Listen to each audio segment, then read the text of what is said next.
Tab কেলেঙ্কারির খবর সামনে আসতেই ওয়েস্ট বেঙ্গল স্কুল ও মাদ্রাসা ক্লার্ক অ্যাসোসিয়েশনের মালদা শাখার সদস্যরা সাংবাদিক বৈঠক করে দাবি করলেন, তরুণের স্বপ্ন প্রকল্পের জালিয়াতিতে যুক্ত নয় তারা মনে করেন এই পোর্টাল হ্যাক করা হয়েছে।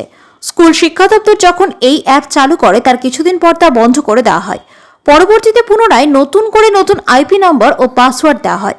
সেই নিয়ম মেনেই তরুণের প্রকল্পের নাম নথিভুক্ত করা হয়।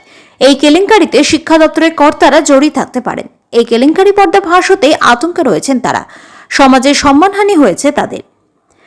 আজ এই সাংবাদিক বৈঠকের মধ্য দিয়ে তারা দাবি করে ছাত্রছাত্রীদের বাংলা শিক্ষা পোর্টালে পড়ুয়াদের অ্যাকাউন্ট নম্বরের লাস্ট আপডেট এবং আইপি অ্যাড্রেস চেক করা হোক। ব্যাংক ট্রান্সফারের ক্ষেত্রে বেনিফিশিয়ারির নাম, আইএফএসসি কোড, অ্যাকাউন্ট নাম্বার মিলিয়ে তবেই টাকা ছাড়া হয়, যেটা আমরা কন্যাশ্রী এবং শিক্ষাশ্রী প্রকল্পের ক্ষেত্রে দেখেছি। কিন্তু এই ক্ষেত্রে অর্থাৎ 10,000 টাকা করে দিতে তা করা হয়নি বলে আমাদের মনে করা হচ্ছে।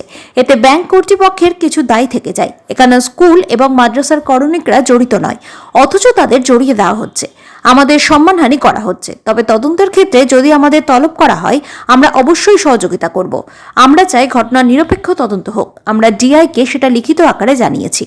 দক্ষিণ মালদা জেলা বিজেপির সাধারণ সম্পাদক অম্লান মাধুরী বলেন, ট্যাব কেলেঙ্কারিতে এখনো পর্যন্ত বেশ কয়েকজন গ্রেপ্তার হয়েছে, যার মধ্যে তৃণমূল নেতার ছেলেও রয়েছে। এর থেকে একটা স্পষ্ট হয়েছে তৃণমূল দল ট্যাব কেলেঙ্কারির একটা প্রাতিষ্ঠানিক রূপ নিয়েছে। এখানে ওপর নিচ বলে কিছু হয় না, একদম নিচু তলার ক্লারিক্যাল কর্মচারী এবং ওপর লেভেলে যারা রয়েছেন তারা সকলেই যুক্ত আছে। না হলে এটা সম্ভব নয়। এত টাকা অন্য জায়গায় শিফট করে গেল, এটা তদন্ত করে দেখা উচিত।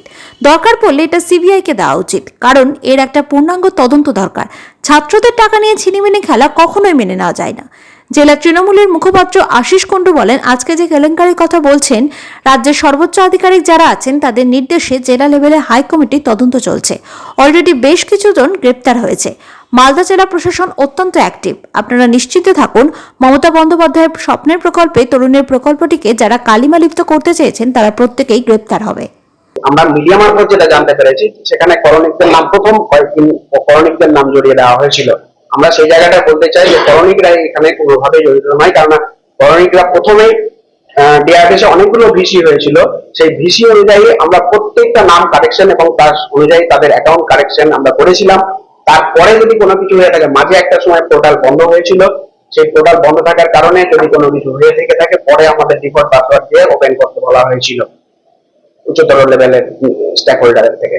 তো সেই জায়গা থেকে আমরা এটা মনে করেছিলাম যে এটা হয়তো হ্যাকিং হতে পারে, এবং সেই কারণে কখনো কখনো মানে স্কুল কর্তৃপক্ষকে জড়িয়ে বলা হয়েছে এবং তার সাথে ক্লার্কদেরকেও জড়িয়ে দেওয়া হয়েছে দেখেছিলাম। তাই আমরা এর অবতারণা, আমরা তো নিচু তলার কর্মী, সুতরাং আমরা এই জায়গাটা বলতে পারবো না। শুধু আমরা এটুকু বলতে পারবো নিরপেক্ষ তদন্ত।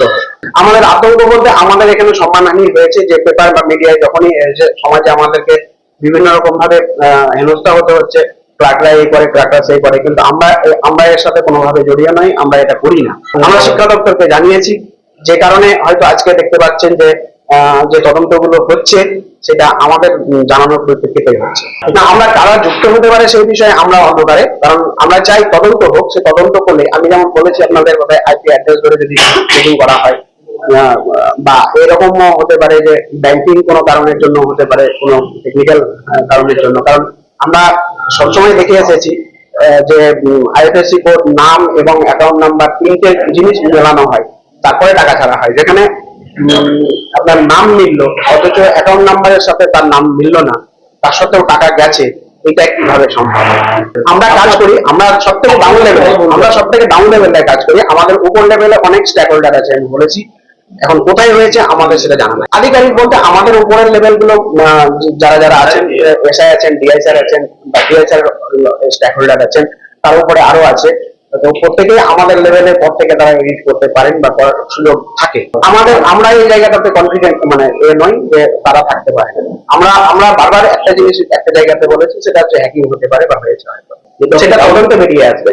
পুলিশকে আমরা করিনি, আমরা আমাদের উচ্চতর লেভেলে যেখানে বলা দরকার আমি সেখানে বলেছি, ডিআই স্যারকে বলেছি। নিশ্চয়ই চলছে প্রসেস, আমরা যা দেখছি 2 দিন ধরে সেখানে প্রসেস চলছে, আমরা সেটা দেখছি। আপনারাও হয়তো লক্ষ্য করছেন যে হ্যাঁ, তার একটা প্রসেস। আজকে একটা রিপোর্ট দেখলাম যেখানে একটা সিট গঠন করা হয়েছে। না, তার দুর্নীতির দায় কার সেটা আমরা বলতে পারবো না, কিন্তু আমরা চাই এর নিরপেক্ষ তদন্ত হোক এবং তদন্তে যারা দোষী তাদের শাস্তি হোক। ট্যাবের ক্ষেত্রে হচ্ছে না, হয়েছে এই বছরই হয়েছে, এর আগে কখনো এরকম হয়নি। হয়েছে বলে আমাদের এই জায়গাটা আমরা সিকিউর করছি যে কাজটা আমরা যখন কখনো কখনো করে থাকি এবং আমরা অনেক ক্লার্ক হয়তো করি, গ্রাউন্ড লেভেলে কাজটা করি, সুতরাং আমাদের উপরে সব থেকে আগে এবং আমরা সব থেকে নিচু তলার কর্মী, তাহলে উচ্চতর কর্মী যারা আছেন তারা সব থেকে আগে হয়তো আমাদেরকে মানে আক্রমণ করছেন, করেছেন। ডিআই স্যার আমাদের যথেষ্ট সহযোগিতা করেছেন, হ্যাঁ, এবং করেছেন বলেই আমি আবারও বলছি তদন্তটা চলছে। মানুষের একটা চাপ স্কুল লেভেলে হয়তো আছে, প্রশাসনিক লেভেল থেকে এখনো কোনো কিছু চাপ নাই। আমরা চাইছি সামাজিক যে জায়গা আমাদের যে সম্মানহানি হচ্ছে সেটা যাতে না হয়, এবং তার সাথে আর চাইছি যে সমস্ত ছাত্রছাত্রী যাদের টাকা পায়নি তারা যেন অবশ্যই টাকা পায়, সেই ব্যবস্থা যেন সরকার করে দেন। এই মুহূর্তে বলতে পারবো না, কারণ পুলিশ তদন্ত করছেন, ফলে তদন্তের জায়গা থেকে আমরা হয়তো হতে পারি না, কিন্তু আমরা তদন্তের সাথে আমাদের যদি কখনো ডাকা হয় নিশ্চয়ই আমরা সেই সহযোগিতা করবো। কারণ স্কুলের কাজে ওনারা সেভাবে ইন্টারফেয়ার করেন না, যেটুকু করেন সেটা হচ্ছে যে কখনো প্রশাসনিক লেভেলে যদি কোনো কাজের দরকার পড়ে তখন আসতে পারেন। গতকালও আরো একজন ট্যাব দুর্নীতিতে পুলিশের কাছে অ্যারেস্ট হয়েছে, এই নিয়ে 5 জন হলো, তার মধ্যে বেশিরভাগই তৃণমূলের কর্মী, নয় তৃণমূলের নেতার ছেলে এবং তৃণমূলের সঙ্গে জড়িত।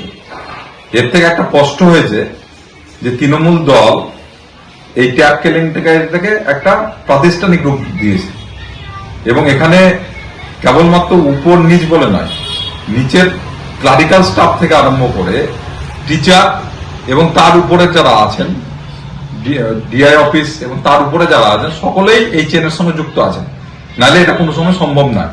এত অ্যাকাউন্ট কিভাবে অন্যের নামে শিফট করে গেল এইটা তদন্ত করে দেখার ব্যাপার আছে, এবং দরকার পড়লে এটা সিবিআই কে দেওয়া উচিত, কারণ এর একটা পূর্ণাঙ্গ তদন্ত দরকার, এবং এতে কারা কারা জড়িত আছে কি ব্যাপার, কারণ একটা ছাত্রদের টাকা নিয়ে ছিনিমিনি খেলাটা কখনোই মানা যায় না। বিজেপির কোনো অভিযোগের উত্তর দেওয়ার প্রয়োজন আছে বলে আমরা মনে করি না, কারণ ভারতবর্ষের সমস্ত রাষ্ট্রায়ত্ত সংস্থাগুলোকে যারা বিক্রি করার ঠিকা নিয়েছে সেই সরকার বা সেই দলের কোনো লোক কি বলছে এটা নিয়ে আমরা খুব বেশি অডিট না। আর যে কেলেঙ্কারির কথা আপনারা বললেন, রাজ্যের সর্বোচ্চ আধিকারিক যারা আছেন তাদের নির্দেশে জেলা লেভেলে অলরেডি সমস্ত হাই কমিটি টিমের তদন্ত চলছে। অলরেডি দেখেছেন আপনারা বেশ কিছু লোক অ্যারেস্টেড হয়েছে। মালদা জেলা পুলিশ প্রশাসন অত্যন্ত অ্যাক্টিভ, আপনারা রেস্ট অ্যাসিওর থাকুন। এই গোটা কর্মকাণ্ডের সাথে বাংলার মুখ্যমন্ত্রীর তরুণের স্বপ্ন যে প্রকল্প তাকে যারা কালিমালিপ্ত করতে চেয়েছে তারা প্রত্যেকে অ্যারেস্টেড হবে এবং they will be penalised according to the law of Indian penal code. কাজেই বিজেপি যে রাজ্যগুলো আছে সেখানে অপরাধ করলে তাদেরকে মালা পরানো হয়, আর বাংলায় অপরাধ সংগঠিত হলে তাদেরকে কারাগারে যেতে হয়, এটাই ফারাক।